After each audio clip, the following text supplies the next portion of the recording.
Hello everyone, आज आपण partnership final अकाउंटचा प्रॉब्लेम नंबर 7 बघणार आहोत. तर ह्या प्रॉब्लेममध्ये आपल्याला सांगितलंय Sapre and Atre are partner sharing profit and losses equally म्हणलंय.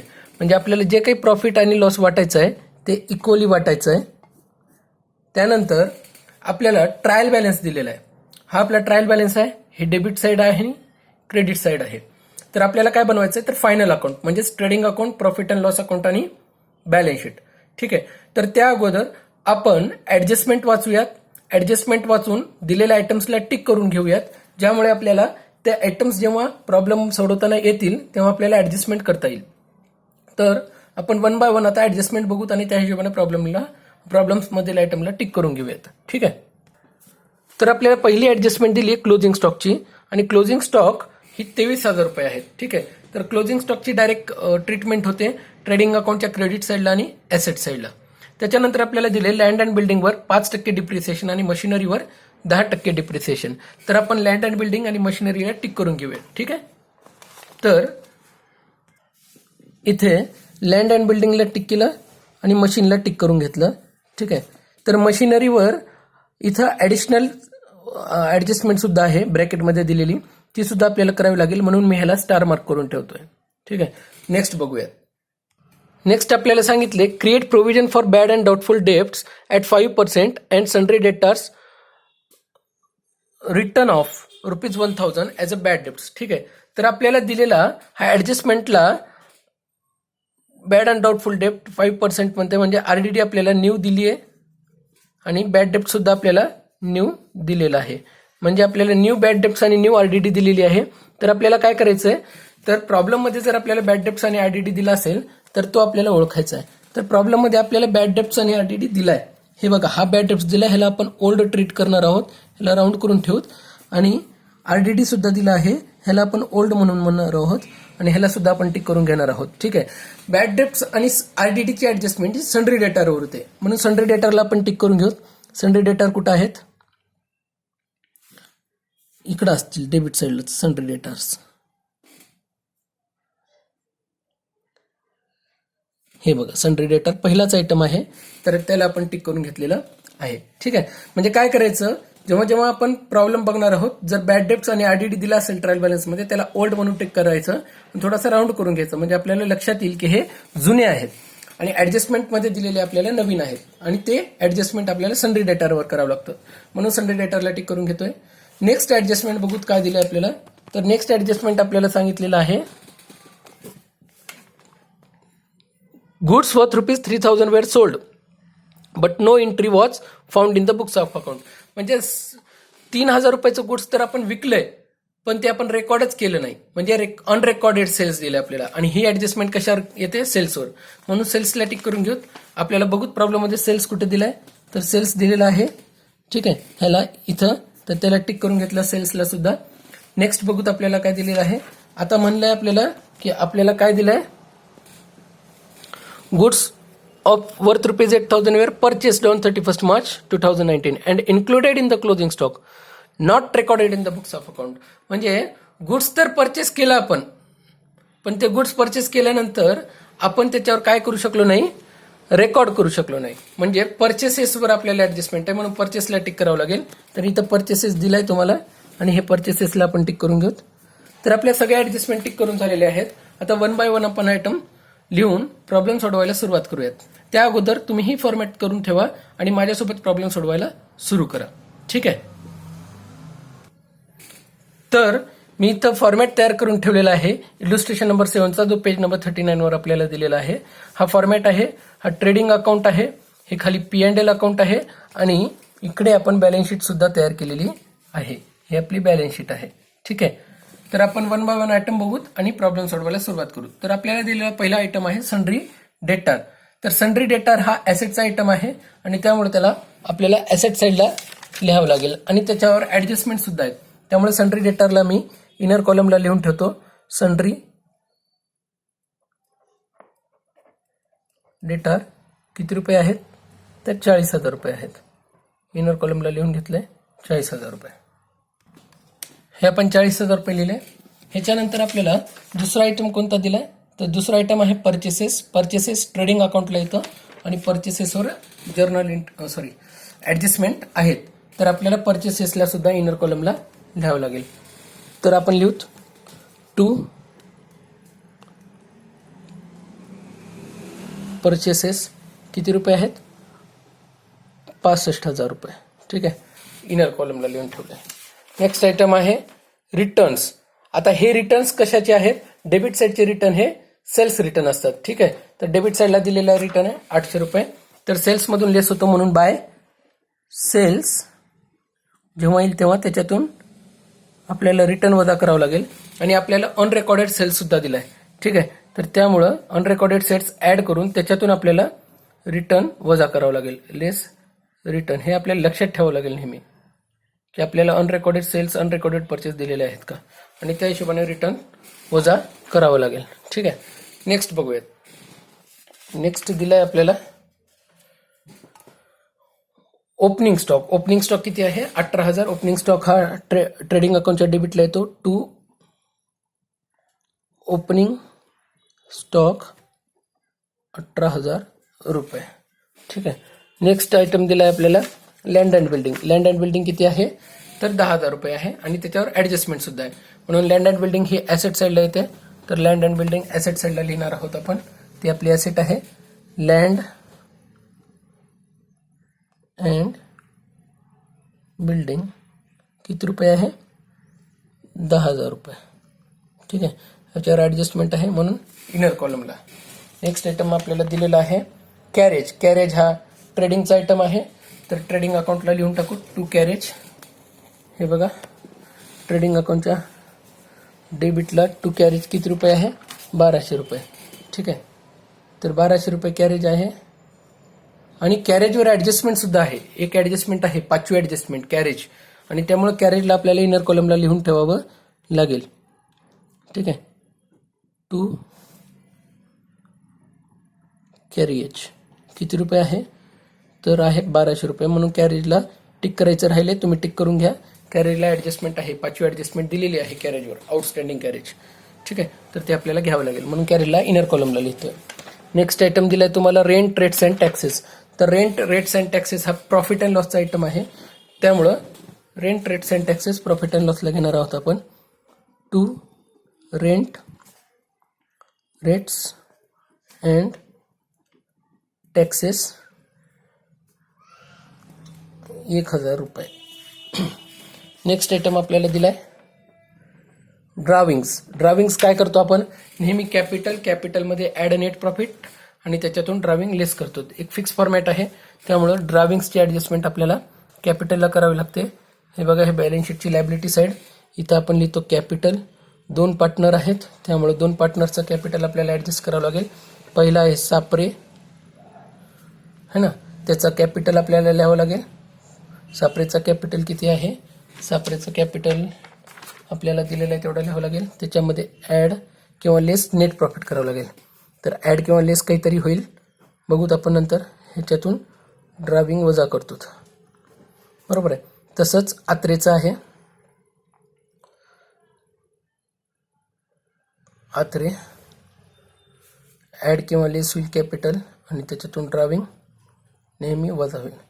आता सांगा ड्राविंग किती आपल्याला, तर ड्राविंग दिली आहे आपल्याला सापरेची 3,000 आणि आत्रेची 2,000. तर इथून 3,000 वजा होणार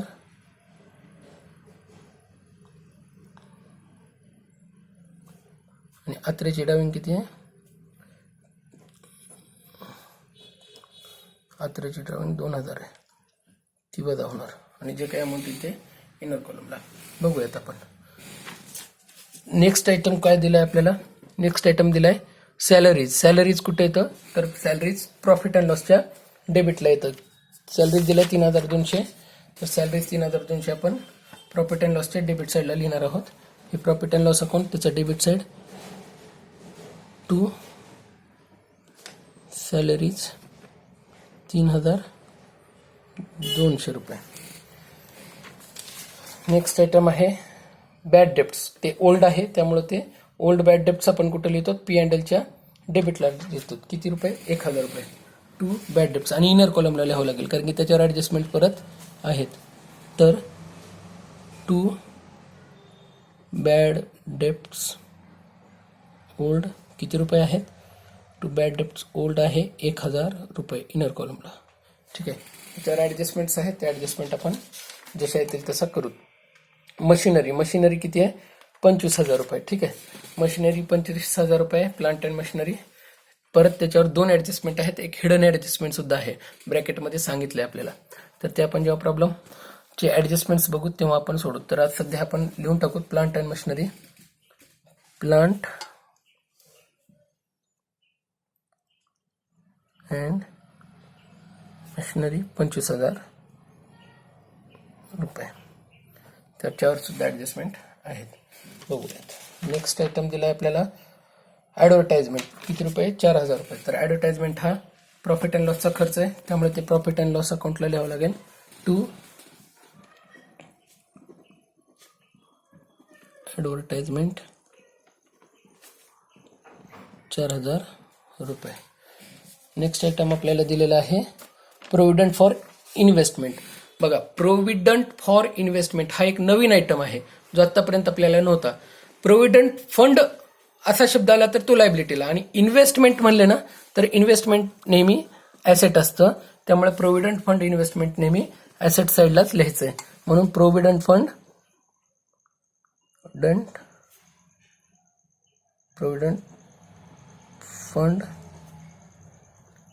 इन्व्हेस्टमेंट म्हणलं की नेहमी ॲसेट असतं, लक्षात ठेवा.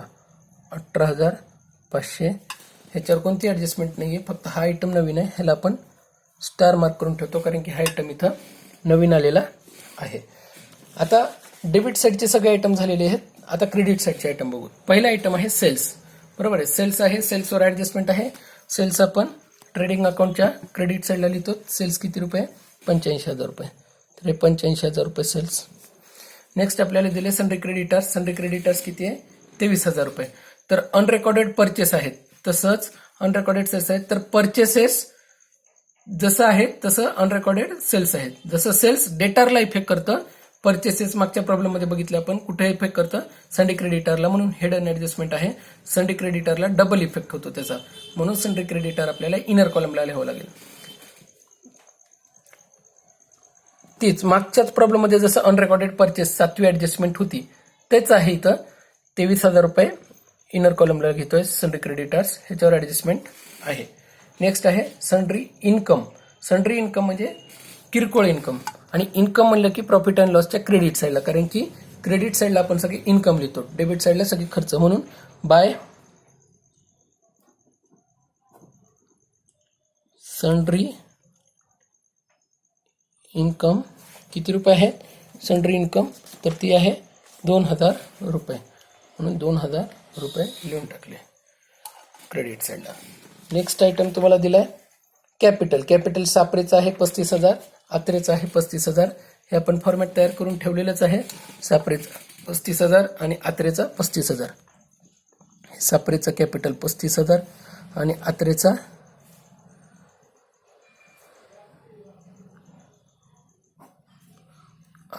35,000 आला. सापरेचा 35, आत्रेचा 35,000. नेक्स्ट आयटम काय आहे, प्रोव्हिडंट फंड. आता फक्त फंड म्हणले, शब्द इन्व्हेस्टमेंट जर असेल, जसं प्रोव्हिडंट फंड इन्व्हेस्टमेंट हा शब्द आला तर ॲसेटला, फक्त प्रोव्हिडंट फंड एवढाच शब्द आला तर तो कुठे येणार, तर तो नेहमी लायबिलिटीला येणार. ठीक आहे, तर प्रोव्हिडंट फंड हा शब्द आला तर नेहमी लायबिलिटी साईडला तुम्हाला लिहायचं आहे. म्हणून इथं मी लिहितो प्रोव्हिडंट फंड. किती रुपये आहे प्रोव्हिडंट फंड, 10,000 रुपये, आणि ती लायबिलिटी असते, बरोबर आहे. तर प्रोव्हिडंट फंड म्हणजे आपल्या एम्प्लॉईजसाठी जर काही उद्या पेन्शन वगैरे द्यायची बारी आली तर कंपनी आजच पैसे बाजूला काढून ठेवते, म्हणजे ते पैसे एम्प्लॉईजचे आहेत आणि त्यामुळे ती लायबिलिटी आहे. म्हणून प्रोव्हिडंट फंड 10,000 रुपये. आणि इन्व्हेस्टमेंट म्हणलं की ॲसेट आहे. ठीक आहे, तर इन्व्हेस्टमेंट हा शब्द आल्यामुळे ॲसेटला, आणि प्रोव्हिडंट फंड फक्त शब्द आला तर तो लायबिलिटीला लिहायचा. हे 2 महत्त्वाचे ॲडजस्टमेंट आहेत. नेक्स्ट आहे रिटर्न्स. आता परत क्रेडिट साईडचा रिटर्न म्हणजे परचेस रिटर्न असतो, त्यामुळे परचेस रिटर्न किती आहे 1,500 रुपये. आणि 1,500 रुपये कशातून वजा करतो आपण, तर परचेसमधून वजा करतो. अनरेकॉर्डेड परचेस सुद्धा आहेत, त्यामुळे ते ॲड होतील. अनरेकॉर्डेड परचेस हे ॲड होतील आणि त्याच्यातून लेस रिटर्न किती 1500. जेव्हा ॲडजस्टमेंट होईल तेव्हा आपल्याला ते कळून जाईल. नेक्स्ट आयटम आहे कमिशन प्री रिसिव्ड. बघा परत इथं महत्त्वाचं आहे, दाखवतो तुम्हाला. हे बघा इथं काय म्हणले शब्द, कमिशन प्री. प्री म्हणजे अगोदर, पोस्ट म्हणजे नंतर. ठीक आहे, तर कमिशन भेटायचा होता तो अगोदरच भेटलाय, ॲडव्हान्स म्हणतात ह्याला. ठीक आहे, इथं लिहून ठेवतो मी ॲडव्हान्स. ठीक आहे, प्री म्हणजे काय, ॲडव्हान्स. आता जो भविष्यात भेटणारा कमिशन आहे तो आजच भेटला, ते आपले पैसे आज नाही आहेत. भेटला जरी आज असला तरी आपल्याला ते कधी भेटायचे होते, भविष्यामध्ये. मग ॲडव्हान्स हा शब्द आला की आपण त्याची ट्रीटमेंट काय, ती आपली लायबिलिटी असते, बरोबर आहे. म्हणून लायबिलिटी साईडला रेकॉर्ड करतो. हे बघा, कमिशन रिसिव्ड इन ॲडव्हान्स म्हणजे प्री, म्हणजे हा कोणता कमिशन आहे, प्रीवाला कमिशन आहे. म्हणून ही काय आहे, 800 रुपये लायबिलिटी आहे. जोपर्यंत कमिशन आपल्याला ऍक्च्युली मध्ये या वर्षाचीच खर्च आपल्याला या वर्षी लिहायचे आहेत, जे खर्च या वर्षाचे नाही आहेत आणि जी इन्कम या वर्षाची नाही आहेत ती या वर्षी आपण लायबिलिटी किंवा ऍसेट साईडला लिहित असतो. म्हणून कमिशन रिसिव्ड इन ॲडव्हान्स काय आहे, प्री म्हणजेच ॲडव्हान्स. ही काय आहे, आपली लायबिलिटी आहे. म्हणून 800 रुपये लायबिलिटीला लिहिलेत. हे बघा इथं प्री कमिशन रिसिव्ड 800 रुपीज आणि हे आपण कुठं लिहितोय, लायबिलिटी साईडला. ठीक आहे, तर लिहून टाका कमिशन रिसिव्ड इन ॲडव्हान्स म्हणजेच प्री कमिशन रिसिव्ड. इथं आपण लिहून टाकूत प्री कमिशन रिसिव्ड 800 रुपये. ह्यालाच ब्रॅकेटमध्ये आपल्याला समजावं म्हणून लिहितोय. ठीक आहे, कमिशन रिसिव्ड इन ॲडव्हान्स. ह्यालाही टिक करून ठेवतो, डायरेक्ट आलाय त्यामुळं 800 रुपये. ठीक आहे, मी टिक त्याच आयटमला करतोय जे काहीतरी वेगळे आहेत, जे आतापर्यंत नव्हते आणि आता काहीतरी नवीन आयटम्स आलेले आहेत, त्याला आपण टिक करून ठेवतो. म्हणजे आपल्याला प्रॉब्लेमला सोडवताना किंवा बघताना रिपीटमध्ये लक्षात येईल की ह्या प्रॉब्लेममध्ये वेगळं काय आहे. ठीक आहे, तर 800 रुपये आहेत. ह्याचे डबल इफेक्ट होत नाही कारण की ही ॲडजस्टमेंट नाहीये, हे एक आयटम आहे. ठीक आहे, नंतर आहे आरडीडी. आरडीडी किती आहे, ओल्ड आरडीडी आहे 400 रुपये. तर आपण ओल्ड आरडीडी काय करतो, नेहमी ओल्ड आरडीडी आपण लेस करतो. ठीक आहे, बॅड डेप्ट्समध्ये न्यू आरडीडी आपण ऍड करतो, ओल्ड आरडीडी लेस करतो. त्यामुळे तो आयटम आपल्याला काय करायचा आहे, हे बघा जसं नेहमी आपण करत आलो. फिक्स फॉर्मॅट आहे बॅड डेप्टचा, ऍड, बरोबर आहे. आपण काय करतो, बॅड डेप्ट न्यू, माहित नाही किती आहे हे, जेव्हा येईल तेव्हा आपण ऍड करू. Add RDD new RDD add करतो आणि त्याच्यातून जे काही आयटम येईल त्याच्यातून लेस आरडीडी ओल्ड करतो. तर आपल्याला ओल्ड आरडीडी आहे किती रुपये आहे, 400 रुपये. ते आपल्याला लेस करायचे आहे. आधी आपल्याला नवीन बॅड डेप्ट्स आणि नवीन आरडीडी शोधायचं आहे, त्याच्यातून ओल्ड आरडीडी वजा करायचे आहे. ते आपल्याकडे अजून नाही आहे, पण जेव्हा ऍडजस्टमेंट बघू तेव्हा आपल्याला नवीन आरडीडी आणि नवीन बॅड डेप्ट्स भेटून जाईल. आता आपले डेबिट साईडचे आणि क्रेडिट साईडचे दोन्ही साईडचे आयटम संपलेले आहेत. आता आपण वन बाय वन आपण ऍडजस्टमेंट्स बघूयात आणि ऍडजस्टमेंटचे डबल इफेक्ट करूयात. ठीक आहे, तर पहिला आहे क्लोजिंग स्टॉक. क्लोजिंग स्टॉक कुठे आहे, तर क्रेडिट साईडला ट्रेडिंग अकाउंटच्या. लिहून टाकूत लगेच, एकच व्हॅल्यू आहे त्यामुळे प्रॉब्लेमच नाही काही. 2 व्हॅल्यू असतील तर जी छोटी व्हॅल्यू आहे ती घ्यायची. बाय क्लोजिंग स्टॉक किती रुपये आहे, 23,000 रुपये. लिहून ठेवलं. दुसरी ऍडजस्टमेंट ॲसेट साईडला, तर लिहून ठेवा ॲसेटला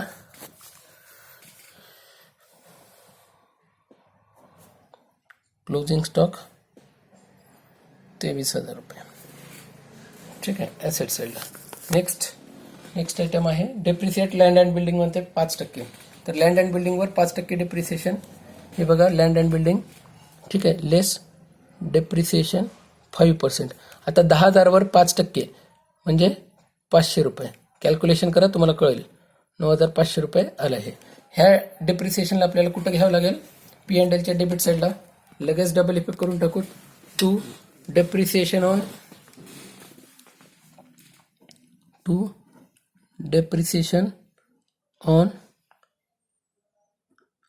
ॲसेट्स. ना पहिला आयटम कोणता आहे, तुम्ही डायरेक्ट सुद्धा लिहू शकतात, डायरेक्ट लँड अँड बिल्डिंग लिहून, आणि असंही करू शकतात. लँड अँड बिल्डिंग किती रुपये, 500 रुपये. आता आहे plant and machinery. Plant and मशिनरीवर किती टक्के डिप्रिसिएशन आहे, प्लांट अँड मशिनरीवर सांगितले तुम्हाला 10% डिप्रिसिएशन, बरोबर आहे. तर डेप्रिसिएशन लेस डेप्रिसिएशन 10%. इथं तुमचा घोळ होऊ शकतो. इथं तुम्हाला लक्ष द्यावं लागेल की प्लांट अँड मशिनरीवर एक हिडन ऍडजस्टमेंट सुद्धा आहे. ठीक आहे, ह्याला मी स्टार मार्क करून ठेवतोय. काय झाले ते बघूत आपण. बघा प्रॉब्लेम मध्ये काय दिले, हे बघा. प्रॉब्लेम मध्ये सांगितलंय की मशिनरी 25,000 रुपयाची आहे, ऍडिशन्स ऑन 1 ऑक्टोबर 2018 10,000. म्हणजेच या 25,000ची जी मशिनरी आहे त्यामध्ये 1 ऑक्टोबर 2018ला आपण 10,000ची मशीन घेतली होती. म्हणजे आधी 15,000ची होती आणि 1 ऑक्टोबरला ऍडिशनल 10,000 रुपयाची मशीन आपण घेतली. म्हणजे डिप्रिसिएशन आपल्याला 15,000वर 10% प्रमाणे 12 महिन्याचं काढावं लागेल. आणि इथं फक्त ऑक्टोबर ते मार्च, म्हणजे ऑक्टोबर, नोव्हेंबर, डिसेंबर, जानेवारी, फेब्रुवारी, मार्चचा 6वा महिना, म्हणजे आपल्याला टोटल 6 महिन्याचं डिप्रिसिएशन इथं घ्यावं लागेल 10,000वर. ठीक आहे, तर वर्किंग नोट करूयात आणि प्रॉब्लेमला आपण सोडवूयात, बघूयात. हे बघा, लक्ष द्या. Number 1,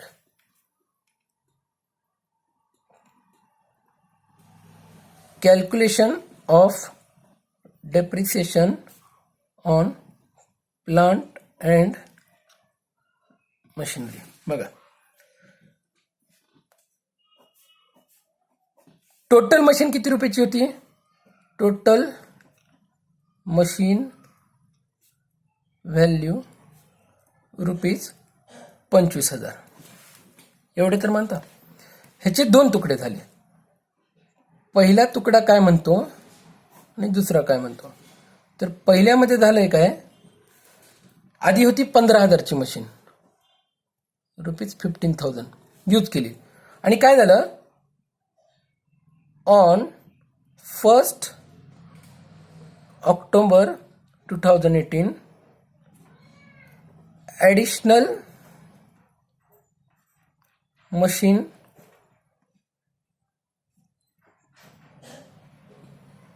purchased. ठीक आहे, ऑन 1 ऑक्टोबर. किती रुपयाचं, तर 10,000 रुपयाचं. ठीक आहे, तर ही 10,000ची जी मशीन आहे ही 1 ऑक्टोबरला खरेदी केली आणि 15,000ची कधी आहे, ही आधीपासूनच आहे. म्हणजे ही 12 महिने वापरली आणि ही किती महिने वापरली, 6 मंथ युज्ड. कसं, ही 12 महिने होती, ही 1 ऑक्टोबर 2018 टू 31 मार्च 2019. कारण की आपण बॅलन्स शीट कधी बनवतोय, हे बघा, बॅलन्स शीट आपण 31 मार्च 2019ला बनवतोय. म्हणून 1 ऑक्टोबर 2018ला घेतली आणि 31 मार्च पर्यंत त्याचा डिप्रिसिएशन काढायचं, तर 6 महिन्याचा. ही मशीन 10,000 रुपयाची आधी नव्हतीच, म्हणून ह्याचा डिप्रिसिएशन ऑक्टोबर पासून निघेल, हिचा डिप्रिसिएशन पूर्ण वर्षाचा निघेल.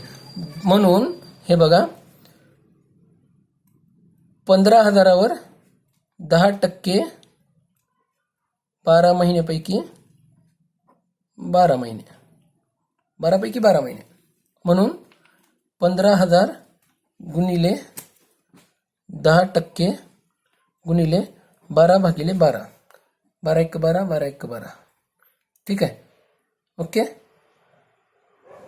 1 शून्य इथलं कटलं, 1 शून्य इथलं कटलं, 1 शून्य इथलं कटलं, 1 शून्य इथलं कटलं, म्हणजे हे आले 1,500 रुपये. नेक्स्ट काय झालं, नेक्स्ट झालं असं, इथं आपल्याला डिप्रिसिएशन काढायचं आहे 10,000वर. ठीक आहे, 10,000वर परत 10%च, पण 6 महिन्यासाठी, है ना. 6/12, 6 मंथ आहेत, हे 12 मंथ आहेत.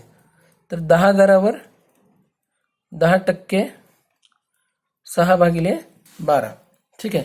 तर कॅल्क्युलेशन केलं तर किती रुपये येतं ह्याची व्हॅल्यू येते 500 रुपये.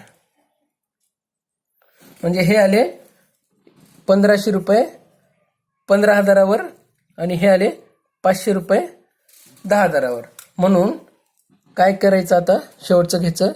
Therefore depreciation on plant and machinery 1500 + 500 = 2,000 रुपये.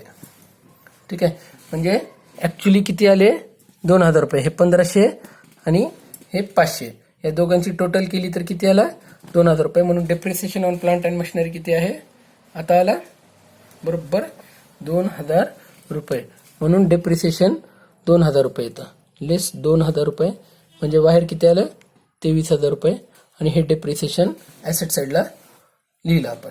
ठीक आहे. ह्याची डबल इफेक्ट होतात, म्हणून दुसरा इफेक्ट प्रॉफिट अँड लॉसच्या डेबिट साईडला इथं लिहून टाकूत. प्लांट अँड मशिनरी किती रुपये 2,000 रुपये. आता किती आलं टोटल 2,500 रुपयाचं डेप्रिसिएशन आला आउटर कॉलमला.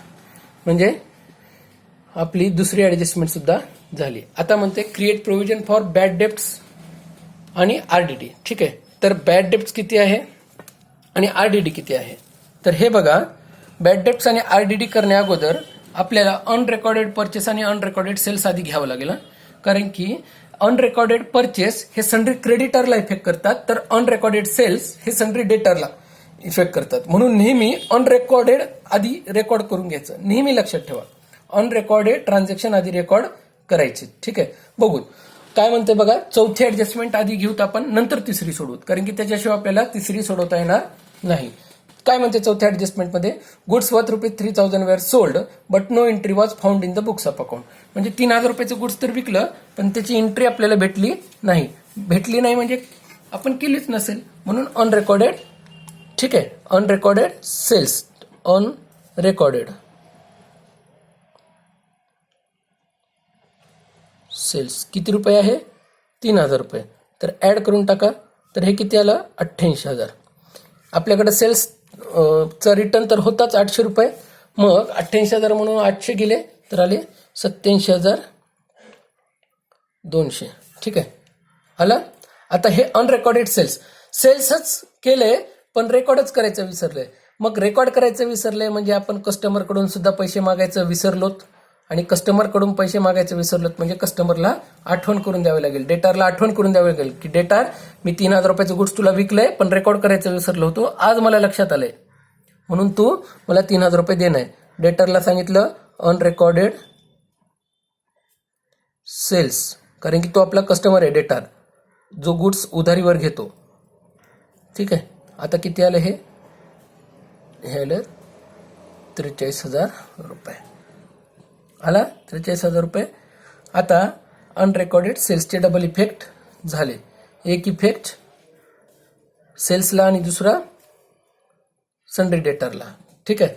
नंतर काय म्हणते बघा, आउटस्टँडिंग कॅरेज. आउटस्टँडिंग कॅरेज किती आहे 500 रुपये. ठीक आहे. आउटस्टँडिंग कॅरेज लगेच करून घेऊत आपण. ॲड आउटस्टँडिंग किती रुपये आहेत 500 रुपये. म्हणजे हे किती झाले 1,700 रुपये. आउटस्टँडिंग म्हणलं की लायबिलिटी आहे, पैसे द्यायचे पण दिले नाही आहेत. लायबिलिटी आपण कुठं लिहितो, नेहमी आपण लायबिलिटी साईडलाच लिहितो. ठीक आहे. तर लिहून टाकूत आउटस्टँडिंग कॅरेज किती रुपये आहे. आउटस्टँडिंग कॅरेज आहे 500 रुपये. तर लिहून टाकले. नेक्स्ट आयटम बघूत आपण. Goods worth ₹8,000 were purchased on 31 March 2019 and included in the closing stock but not recorded. बरोबर आहे. म्हणजे परचेस तर केलं होतं पण रेकॉर्डच करू शकलो नाही, म्हणजे विसरलो रेकॉर्ड करायचं किंवा भेटलीच नाही एंट्री, म्हणजे रेकॉर्ड केलं नाही आपण, म्हणून अनरेकॉर्डेड परचेस. आधी आपण अनरेकॉर्डेड घेत होतो, अनरेकॉर्डेड परचेस किती रुपये, तर अनरेकॉर्डेड परचेस आहे 8,000 रुपये. म्हणजे हे किती झाले 73,000. ठीक आहे. ह्याच्यातून 1,500 वजा केले तर किती येतात 71,500. तर अनरेकॉर्डेड परचेसचे डबल इफेक्ट. एक आहे 8,000 रुपये अनरेकॉर्डेड परचेस, म्हणजे परचेस केलंय पण रेकॉर्ड करायचं विसरलोय. आणि घेतलं कुठून असं गुड्स आपण आपल्या सप्लायर कडून, है ना. आपण रेकॉर्ड करायचं विसरलोय पण परचेस तर केले ना. आणि परचेस कोणाकडून करतो सप्लायर कडून. म्हणजे सप्लायरला आपण किती रुपये देण्यात, सप्लायर म्हणजे आपल्यासाठी क्रेडिटर, त्याला देण्यात 23,000. पण अजून आपल्याला त्याला किती रुपये द्यावे लागतील, अनरेकॉर्डेड परचेस सन्ड्री क्रेडिटरला अफेक्ट करतात 8,000 रुपये द्यावे लागतील. म्हणजे टोटल किती रुपये द्यावे लागतील 23,000 प्लस 8,000 31,000. आला. बघा अनरेकॉर्डेड परचेसचे डबल इफेक्ट. एक येतं परचेसेस मध्ये ऍड, दुसरं येतं सन्ड्री क्रेडिटर मध्ये ऍड. ठीक आहे. अनरेकॉर्डेड सेलचे डबल इफेक्ट. एक येतं सेल्स मध्ये ऍड आणि दुसरं येतं सन्ड्री डेटर मध्ये ऍड. आता मला सांगा सगळे ऍडजस्टमेंट झालेत का, तर आपली फक्त आणि फक्त आता तिसरी ऍडजस्टमेंट राहिली आहे. तिसरी ऍडजस्टमेंट काय म्हणते आता बघूयात आपण. ते म्हणतात की create provision for bad and doubtful debt. Provision तयार करायचं म्हणजे RDD, है ना. आणि काय म्हणतंय आपले 1,000 रुपये बुडाले. मग 1,000 रुपये बुडाले येणार किती होते डेटारकडून, कस्टमरकडून किती येणार होते 43,000 रुपये. 40,000 रुपये अगोदर आणि 3,000 रुपये जे आपण रेकॉर्ड करायचे विसरलो होतो ते येणार होते 43,000. ह्यापैकी बुडाले किती, न्यू बॅड डेप्ट न्यू. नेहमी हीच ऍडजस्टमेंट करतो ना आपण. 1,000 रुपये म्हणजे आता किती येतील 42,000 रुपये. आणि ह्याच्यावरही शंका आहे आपल्याला की 5% पैसे बुडतील, म्हणून लेस RDD न्यू किती टक्के 5%. तर 42,000वर 5% कॅल्क्युलेट केलं तर किती येतं, 42,000वर 5% कॅल्क्युलेट केलं तर येतं 2,100. म्हणजे बाहेर किती आले 39,900. ठीक आहे. म्हणजे ऍडजस्टमेंटमध्ये बॅड डेप्ट सांगितलं होतं, ऍडजस्टमेंटमध्ये न्यू RDD सांगितलं होतं. नवीन RDD आणि नवीन बॅड डेप्ट आपल्याला भेटलाय. हा इफेक्ट कुठं येतो, प्रॉफिट अँड लॉसच्या डेबिटला ना आपण लिहून ठेवलेले. नवीन RDD हे बघा, न्यू बॅड डेप्ट किती आहे, न्यू बॅड डेप्ट आहे आपला 1,000 रुपये. आधीचे 1,000, नवीन 1,000. आणि RDD न्यू किती आहे, RDD न्यू आहे 2,100. बरोबर आहे, हे 2,100. 1,000 1,000 2,100 टोटल किती आला 4,100. आणि ह्याच्यातून जुनी RDD वजा करून टाकायची 400 रुपये. म्हणजे किती आला 3,700 रुपये. बरोबर आहे. हे आपण नेहमी याला स्टार करून ठेवतो, आजही आपण स्टार करून ठेवणार आहोत, कारण की ह्या ऍडजस्टमेंट्स खूपच महत्वाच्या आहेत. ह्या प्रॉब्लेमच्या एकदम हर्ट ज्याला म्हणतो आपण, प्रॉब्लेमचा मेन ऍडजस्टमेंट्स आहेत ह्या तुम्हाला बऱ्याच प्रॉब्लेममध्ये दिसतील. रिपीटेड ऍडजस्टमेंट आहेत ह्या, म्हणून ह्या ऍडजस्टमेंट तुम्ही पाठ करून ठेवा. आता आपल्या सगळे ऍडजस्टमेंट झालेत, सगळे ट्रीटमेंट झालेले आहेत. आता आपल्याला काय करायचं आहे, ट्रान्सफर ऑफ आयटम्स करायचे आहेत. ठीक आहे. तर आपण आधी क्लोज करून टाकूत बुक्स ऑफ अकाउंट आणि नंतर आयटम्स ट्रान्सफर करूयात. ठीक आहे. तर बघूयात आपण क्रेडिट साईडला किती येतं. तर क्रेडिट साईडची टोटल येते, टोटल क्रेडिट साईडची 1,10,200. 1,10,200 ही आपली क्रेडिट साईडची टोटल आहे. जास्त आहे, दोन्हीकडे लिहून टाकतो 1,10,200. आता किती कमी पडायला बॅलन्स, आता कमी पडायला बॅलन्स इकडं 19,000 रुपये. आणि हा 19,000 काय आहे तुमचा ग्रॉस प्रॉफिट आहे, म्हणून to gross profit carry down 19,000 रुपये. हा ग्रॉस प्रॉफिट कुठं कॅरी डाऊन करतो, P&L by gross profit brought down 19,000 रुपये.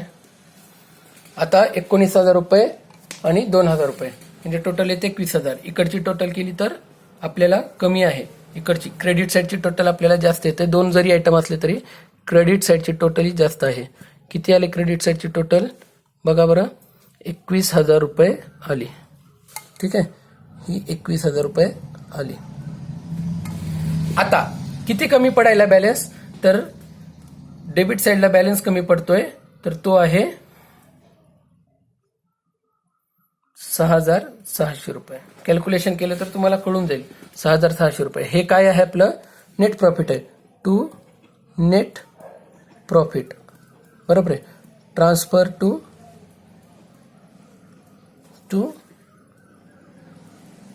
Capital account. आता नेट प्रॉफिट आपल्याला भेटलंय, ट्रान्सफर सुद्धा करायचं कॅपिटल अकाउंटला, पण ह्याच्यामध्ये सापरेचा किती आहे? तुम्हाला प्रॉब्लेमच्या सुरुवातीलाच सांगितले की ते सापरे आणि आत्रे काय करतायत, प्रॉफिट आणि लॉस इक्वली शेअर करतायत. पहिल्याच लाईनमध्ये दिले बघा, they share profit and losses equally, म्हणजे त्यांचा प्रॉफिट हा इक्वली आहे, म्हणून इक्वली म्हणजे किती येतं, हे आलं 3,300, हे आलं 3,300, बरोबर आहे. 6,600, 3,300 सापरेला, 3,300 आत्रेला. ट्रान्सफर करून टाका, नेट प्रॉफिट आहे तर ऍड होणार कॅपिटलला, तर नेट प्रॉफिट 3,300 आणि आत्रेचा सुद्धा net profit add, net profit 3,300. आता करूया ट्रान्सफर. 35,000 प्लस 3,300 म्हणजे किती आलं, हे 38,300. ह्याच्यातून ड्राविंग्स ज्या होत्या आपल्या 3,000 रुपये, ज्या आपल्याला प्रॉब्लेम मध्ये दिलेल्या आहे ट्रायल बॅलन्स मध्ये, 3,000 रुपये वजा केले तर किती उरतं, 35,300.